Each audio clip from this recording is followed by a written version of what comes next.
Dear folks, today we are going to see Shiva Sutra 17th technique.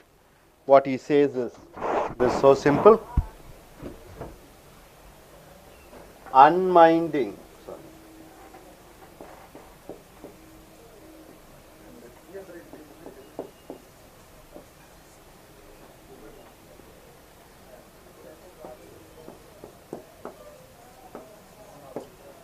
Unminding mind.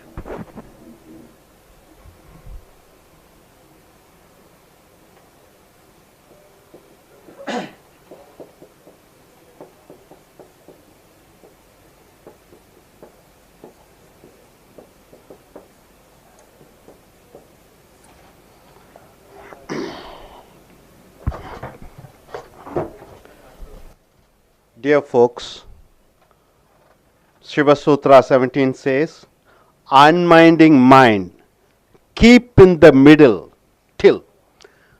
This sutra said by Shiva, it looks so simple, it is scientific, just like a formula. Keep in the middle, it means follow the middle path. This is what Buddha's philosophy is all about. Keep and follow the middle path. Don't go to the extreme. Once Prince Shravan, he is a king, he is a prince. This prince is a very powerful prince. He spends most of the time in wine and women. He lives so luxurious life. And one day Lord Buddha comes to this kingdom. So Shravan wants to meet Buddha. So he met Buddha. Immediately he fell on the feet of Buddha and asked Buddha, please, I surrender myself. I want to leave the world. Please take me as your student, as your disciple. And Buddha says, okay. And he initiated Shravan, the prince. The whole kingdom was shocked. How come it is possible? A prince of a prince is a fun-loving person, always with wine and women. And how come he suddenly has changed himself to be a disciple? So Buddha was people were shocked, kingdom was shocked, Shravan's family were shocked. But Buddha told them, it is nothing surprise about it. People who know about the mind can easily understand. He was living in the extreme end. Now he is coming to another extreme end. Once he was crazy after money, power, women, wine. Now he is completely against all these things. So anybody who understands the movement of mind, they will never get surprised. Generally we see in our day-to-day life, one fellow always fighting and shouting and being angry. Suddenly he changes himself to be very quiet and normal person. Once again he goes to the same character. This we find in our day-to-day life. Because there is nothing surprise in it, but generally we get surprised. Why is it so? See, people who are crazy after money, madness after money, suddenly one day you find they just give away everything and they renounce and they go in for an isolation, a separate place. Only if you are crazy about, or when you are for something, you can go against it. This is the simple methodology of our mind. See, in a clock you take a pendulum, it goes to the extreme left. Then suddenly it gains energy and power to come to the extreme right. After coming to the extreme right, it gathers momentum to go into extreme left. It can never stand in the middle. If it stands in the middle, then the movement of clock is not possible. So when the mind is in the middle, what happens? The mind dies. When the mind dies, is it possible? Yes, it is possible. When the pure love is there, when you follow the middle path, when you do certain techniques, you can go into the middle path. So Shravan was a prince. He followed Buddha and he immediately removed all his dresses. He is the only disciple of Buddha who was not wearing dress. He is considered to be a naked disciple of Buddha. So he became a bhikkhu Bhikkhu means a disciple of Buddha. He followed wherever Buddha went. He was not wearing dress. And Buddha allowed his disciples to have one meal per day. But here, Shravan used to have one meal on alternative days. When every disciple used to meditate under the tree, he used to meditate under the sun. So he became so lean, so dark. He had such a lovely body, but suddenly everything has changed. So one day Buddha came to him one night and he told Shravan, you were a king once, you are a good artisan, you used to play veena or guitar, veena, sitar you can say. So how does sitar function when the strings are loose? Is it possible to get the music out of it? And Shravan says, no, it is not possible. When the strings are loose, it is not possible to get the music. Then Buddha says, okay, let us tighten it very tight. Is it possible to get the music out of it? No. Shravan says, no, it is not possible. When the strings are too tight, it is not possible to get the music. When the strings are too loose, it is not possible to get the music. How is it possible then to get the music? Only the master knows the middle path. Once the strings are in a middle state, then the music comes. It is possible only when a person masters how to use sitar. Then Buddha says, see now what condition you are. You are in an extreme. Once you are so powerful, now what happens? You have renounced everything and you are in a state of losing your body. So go be in the middle path. Don't go to the extremes. So this is the philosophy what Buddha says, and it seems quite easy to understand and easy to apprehend, but to follow it's quite a technique is needed. See, Buddha, when he left his wife Yasoda, 12 years after that Buddha comes to see his wife. Ananda, one disciple, used to be with Buddha for all the time.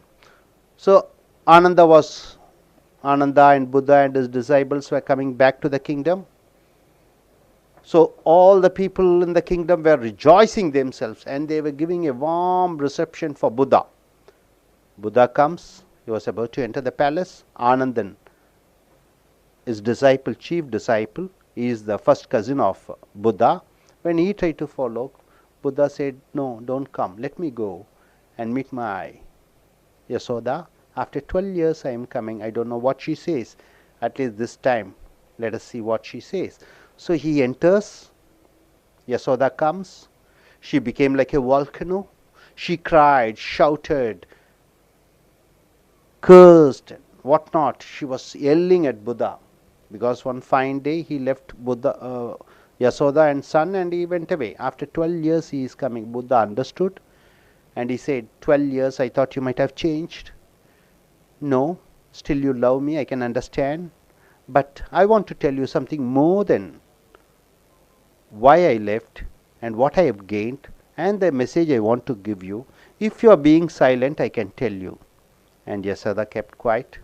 Buddha in his silence, he was telling. But Yasoda was not able to understand because earlier their love was based on mind. But here Buddha's love is beyond love. One other love, beyond mind's love. This love is something, a love which you get from Lord Krishna or Jesus Christ or whatever the way you can say. Somebody without any expectation, something like a godliness, something like a bliss. So what Buddha's love, she was not able to understand this love. The love which comes from the center part of your, in the middle path.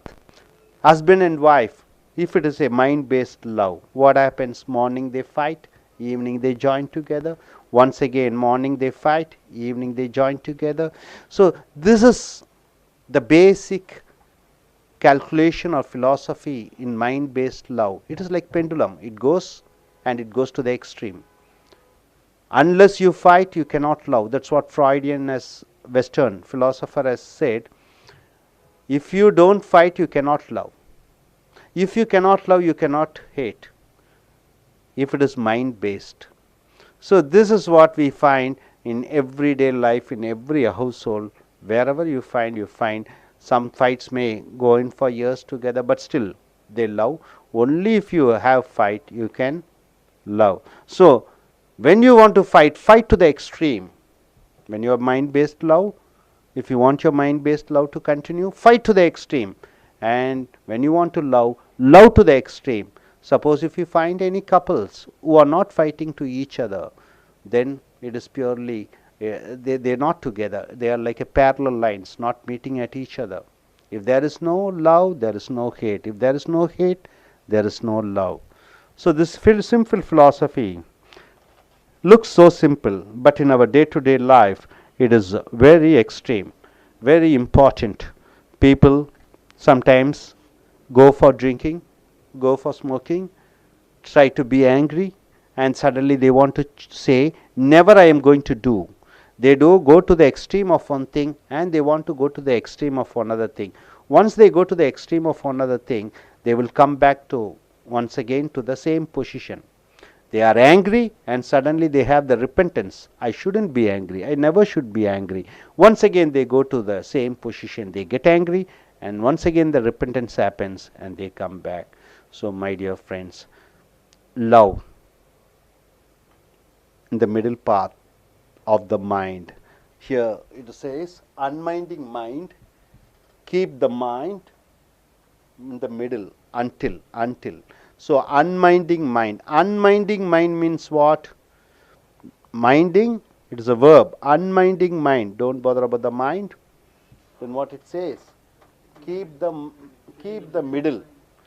Don't bother about the mind. Keep the middle until. This is what he says. Now, my dear friends, close your eyes. Let us say some few lines. Let us not go to the extremes. Let us follow the middle path. Today in Shiva Sutras 17, what I have understood is, never I should go to the extreme. Even this looks like, if I say like this, never going to the extreme, it says it's like you are going to another extreme. So, dear friends, let us follow the middle path. The mind, which doesn't have any extreme ends, where whenever you are walking, talking, sleeping, interacting with the people, thinking, studying, or when you are getting angry and when you are caught in emotions, be in the middle. To be in the middle is the method where you won't get carried away, where you won't get any negative feelings at all. Because being in the middle doesn't have extremes. You go to the extreme left, you have to go to the extreme right. But when you are in the middle, it is not necessary at all to go to the extreme. Being in the middle, the mind dies. Once the mind dies, there comes a love which doesn't have any opposites. This love doesn't bring hate. This love doesn't bring any fight. Being in the middle, this love doesn't bring any disappointment, anger. This love doesn't bring any loneliness. This love can only give. This love can only make others feel happy. This middle path love, you will be a giver.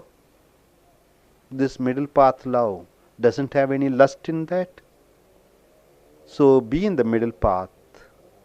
Don't go to the extreme.